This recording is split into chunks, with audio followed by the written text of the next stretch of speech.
Hey guys, it's Beth here again. I realized before going into, Pewter that we hadn't fought our rival yet, so I thought we should start the episode doing that, and then make our way back up to Pewter City and take on the gym.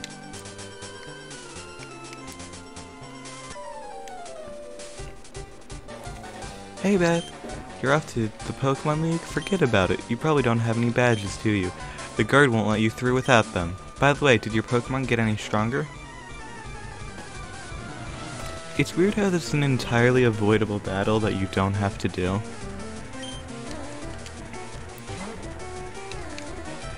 And genuinely, sometimes I just forget to do it. Wow, my team is very weak to fire and flying. The only thing I really have to counter them both is Spearow.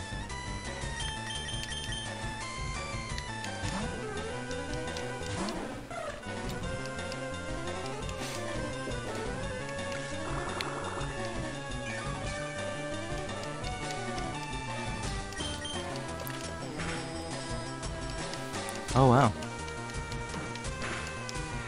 It's always surprising how strong Spearow actually is. It's one of the best things that you can get early game in Kanto.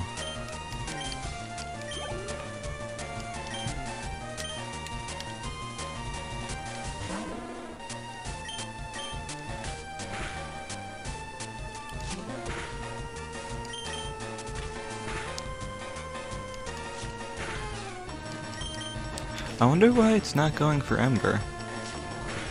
That would do more damage, because it's stab.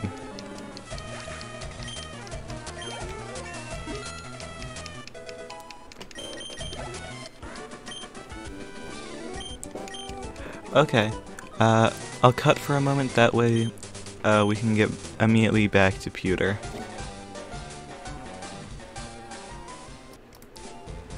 Okay, so we're back in Pewter, so I'm just gonna go try to take on the gym now.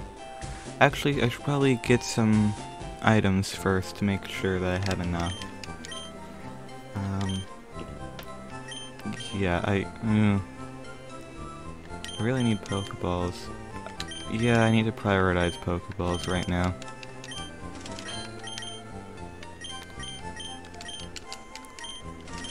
I don't need any status healings right now, because I'm going into a rock gym that doesn't have any statuses. I'll probably buy some poison heals before the next route, because poison early game is really bad.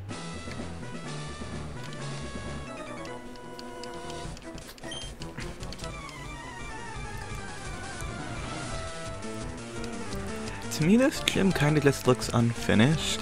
Like, its floor isn't done. It's just rock. And I guess it kinda makes sense to, like, rock gym have rock floor, but why bother making a floor for parts of it and not all of it?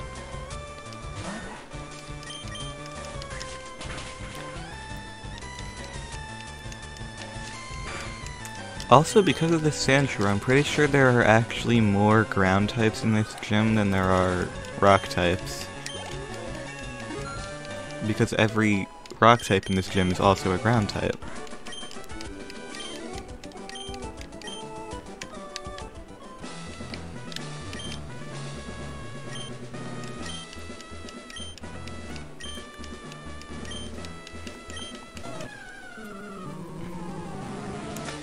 There are just rocks everywhere in this room. It doesn't really make sense.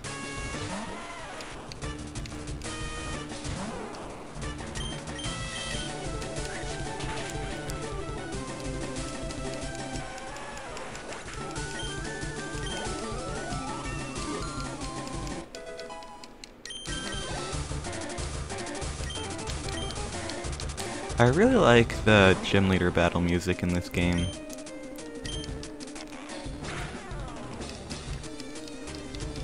It just feels really nice. Like, really good. Wow. I forgot that Bulbasaur kind of just tears through this gym with no issue.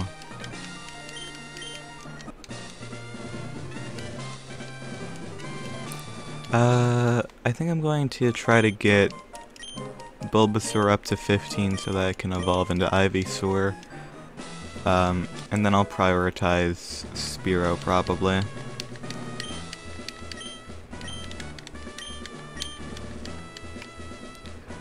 God, that's the one thing I really don't like about this game is the TMs. I really like how Sword and Shield handles TMs, with some of them being one-time uses that you can get over and over, and some of them you can have forever and use multiple times. There's such a lack of TMs in this game that it makes some Pokemon entirely unusable, really. Like, Kabutops doesn't learn any rock-type moves by level up, I don't think. Like, and neither does Sandshrew. Sandshrew doesn't learn any ground-type moves. Why am I in the PC?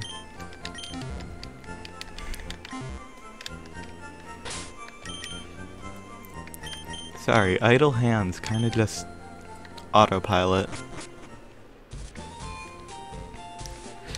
Okay, let's use the money that we just got to buy some antidotes and start going through the route.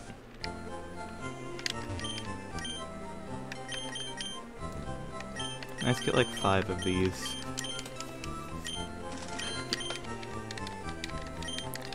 Hopefully I can find a Jigglypuff in, this next route, because I really like Jigglypuff. Oh hey, it's the running shoes. I completely forgot. The running shoes are faster than the bike in this game. That's another weird thing. I guess they weren't sure how to handle the bike in this game.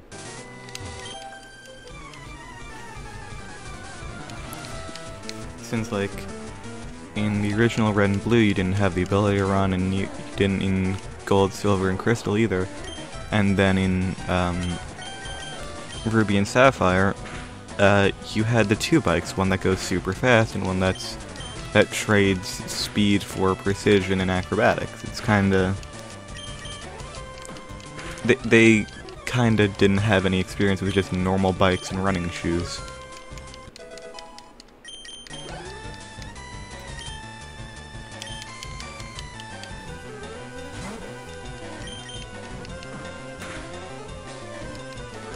I love Bulbasaur's sprite in this game. It's just so happy.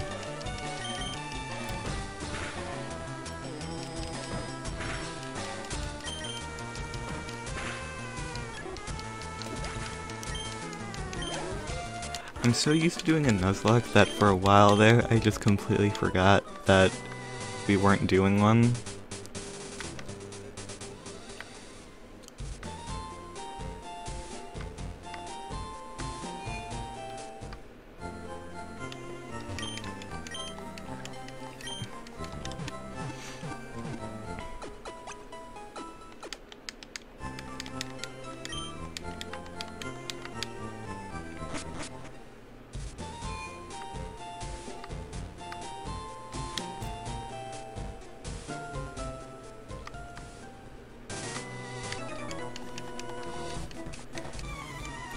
I just love the sprite work in this game. The overworld looks so nice.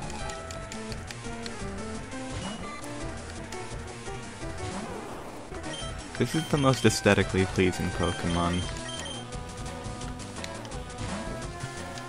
Like, I don't think any other Pokemon game really works as well as this one.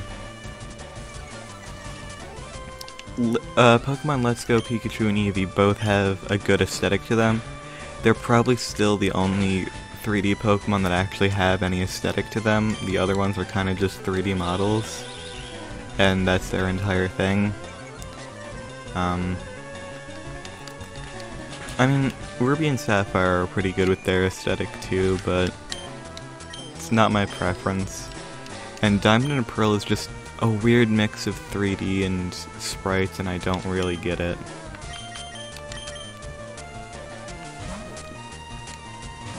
I like Gen 4, but I don't understand why it's everyone's favorite.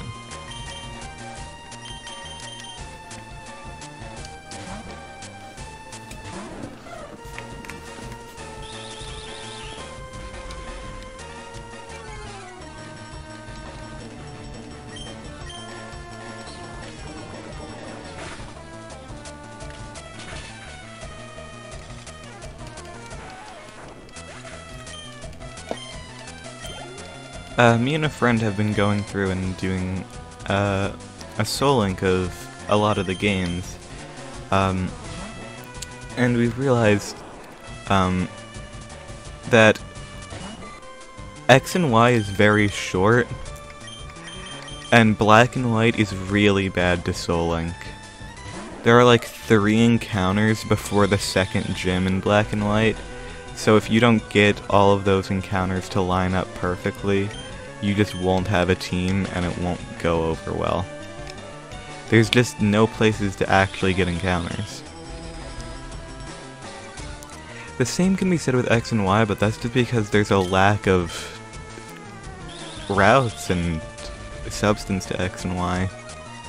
I still really enjoy X and Y, but it's just a circle. You go through a circular path through the game and then you beat the Elite Four. I think it did a lot of good things, but I also think Pokemon should have never really transitioned from sprites to 3D. 3D models are only really good when, like, using complex motions, and, like, for Pokemon it would have made sense because then they could apply different animations to different things easier. But they've never really made the animation specific to any Pokemon. And in the 3DS games I can definitely get that because there's just a lack of space. But with like Sword and Shield it doesn't really make too much sense still. But at the same time they definitely crunched that game, so I can't blame the developers for that.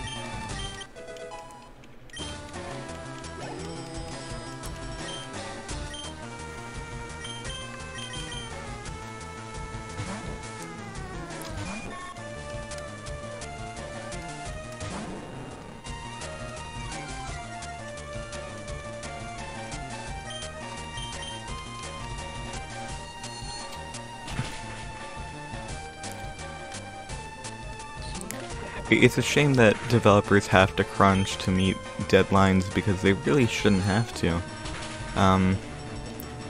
But I get it's not really a priority for...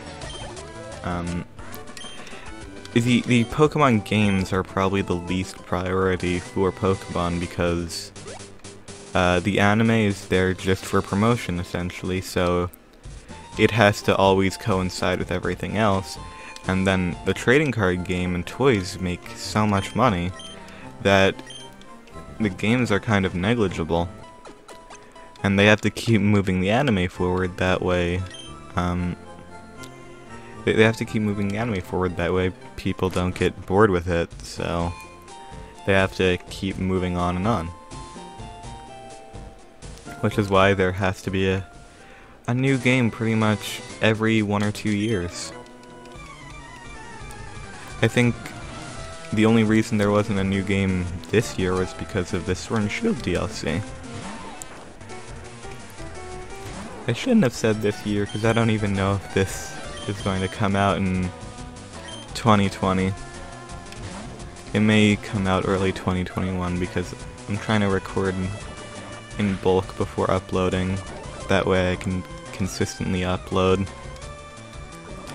Also, I just remembered, Bulbasaur evolves at 16, not 15. Oops.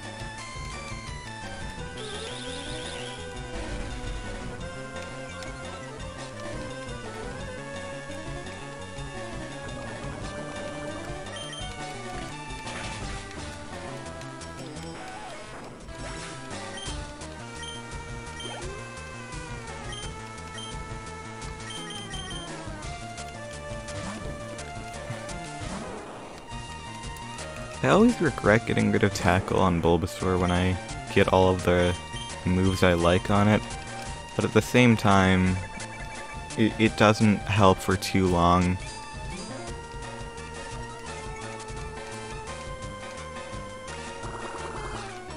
And this is a poison type, so I can't poison it with poison powder. So I'm just going to sleep powder it and slowly whittle it down with Vine Whip, that way I can get the most XP out of it. I miss when Kakuna had arms.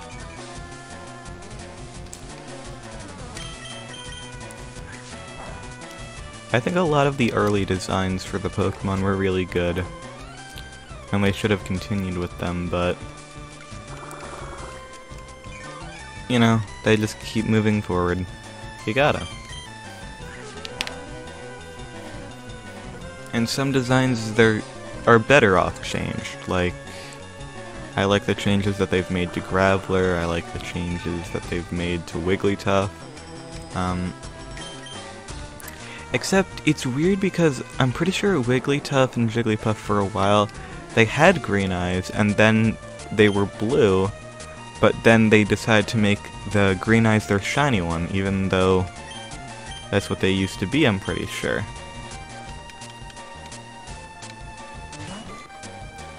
I might just be remembering wrong, but I'm pretty sure that Jigglypuff had green eyes for a while before having blue eyes.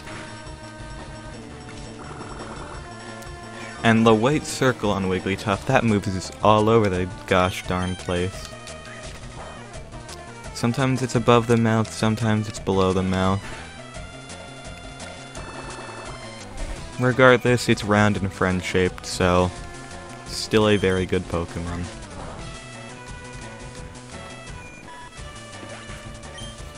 The best Pokemon designs are around Bulbasaur, Jigglypuff, Butterfree.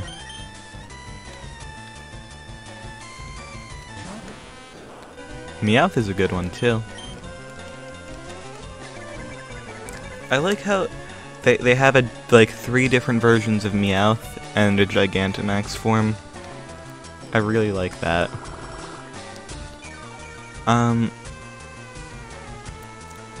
It's also cool that Meowth was, or the original voice of Meowth in the American dub is a trans woman, so that's really cool.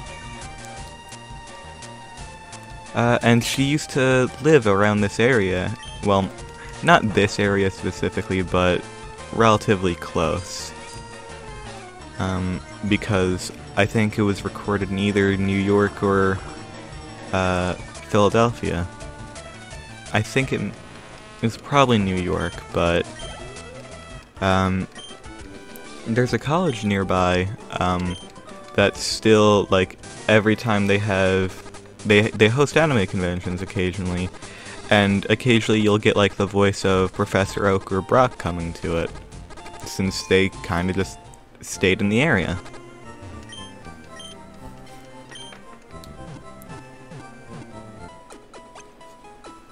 I'm just going to assume that, like,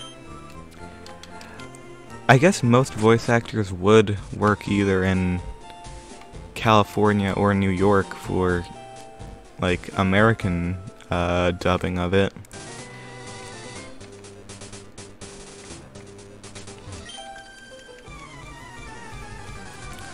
They are, like, the most major, like, metropolitan areas, I suppose.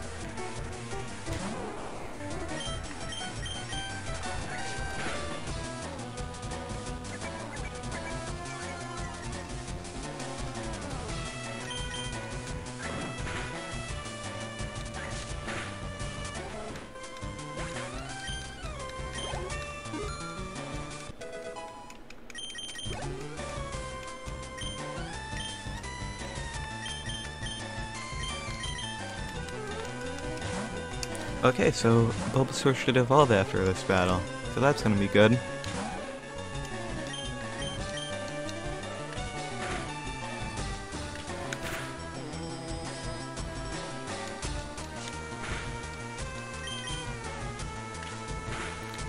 Oh, I just realized the music is stereo, but all of the sound effects are still mono.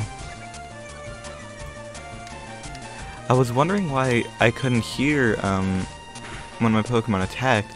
It's because it's all going into my right headphone, but I only have the left one on because I can't have both on or I get sensory issues. I don't like being isolated with too much noise or visual stimuli.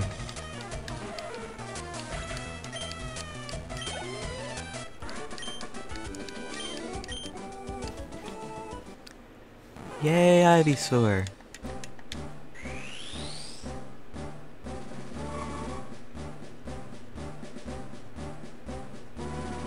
Da da da da da da da da da da da da da da.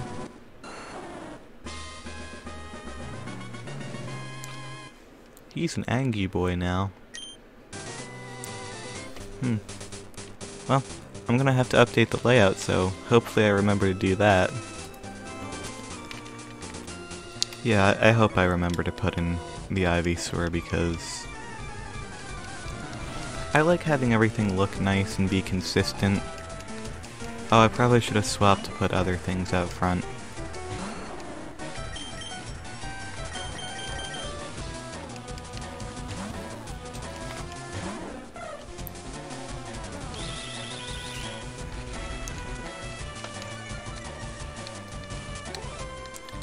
God, I love the designs of the bug Pokemon in this game. They're just all so good. Caterpie's great, so is Weedle.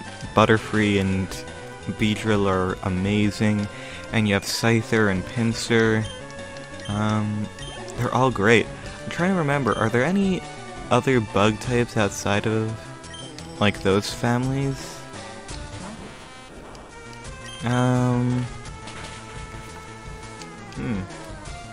I can't remember. I'm going to have to look that up, that way I don't look dumb. Oh, Venonat and Venomoth. I love Venonat and Venomoth. How did I forget those? They're like my favorite. Oh, Parasect and Paris, of course.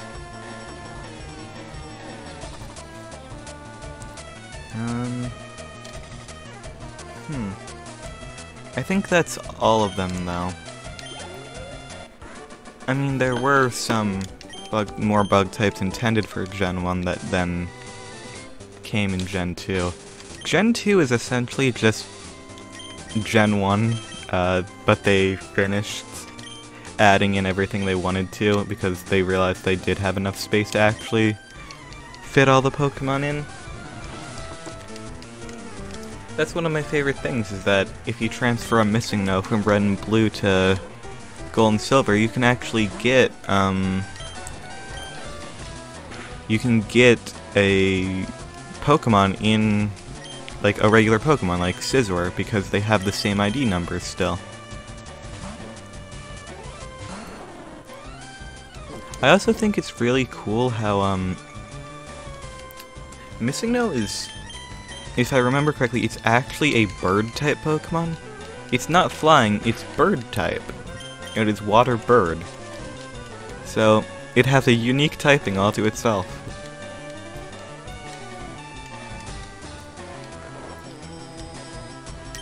I'm surprised we haven't actually gotten a Pokemon that, like, there's only one of one type, you know?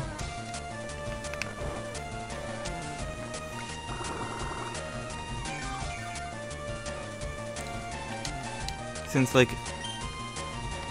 it doesn't make too much sense to do that, since why would they limit themselves to it?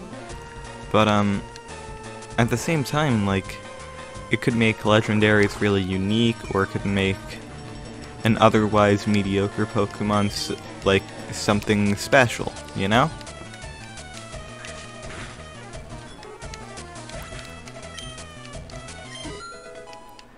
Sound type still does make a bit of its sense to me. I didn't think it ever should have worked for Sylveon, it doesn't really make sense, but like, with Jigglypuff and X-Splat and Pokemon like that, there should really be like a sound type.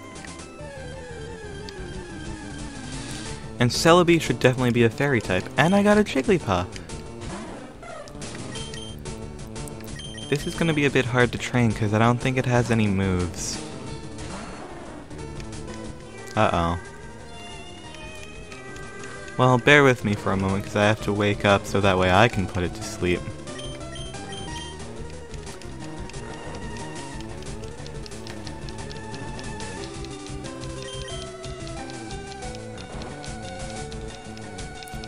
There should be a cap on how long a Pokemon stays asleep. Like in general, Rest has a cap of 2 turns. But like maybe 5 turns would be a decent amount of time, like, is the maximum you can get with it.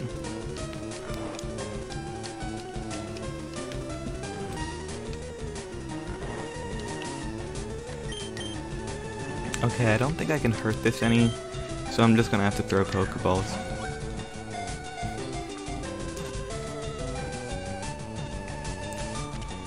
And because this is... I just realized, because this is Fire and Leaf Green, I don't have to buy Pokeballs in 10s because I don't get Premier Balls with it. I always name my Jigglypuff Zoe because I knew a girl who really liked Jigglypuff and her name was Zoe, so... Our lives are influenced in weird ways by the people that we meet. So I'm gonna heal up Zoe, and then I'm gonna see, ooh, I should buy the Magikarp too. Yeah.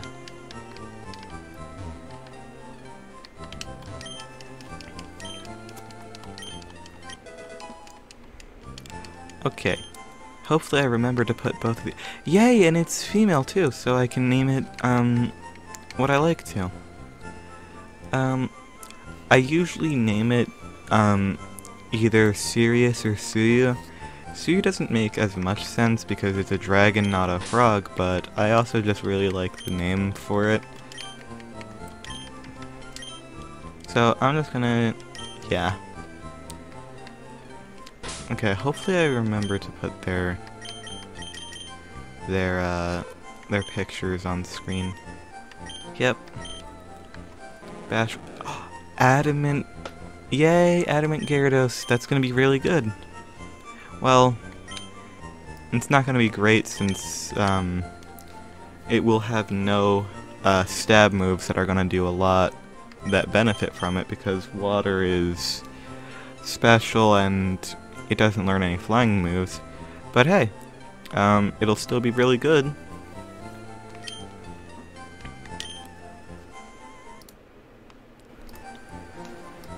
I'm actually kind of sort of tempted to, like, just put a picture of Sue for the Pokemon instead of the Magikarp, but I mean, that doesn't really work.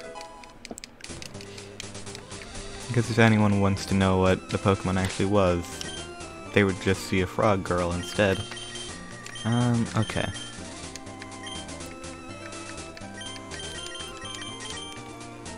I'm gonna prioritize Zoe for now, and Magikarp will sit in the back for a bit.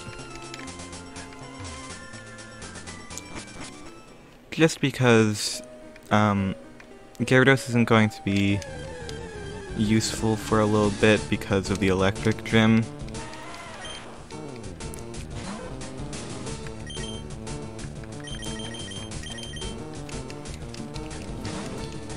I'm tempted to grind,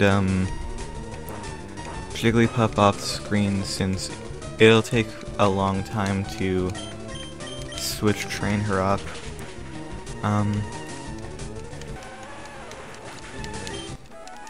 And maybe that's for the best, because maybe I should, save this cave for an entire episode.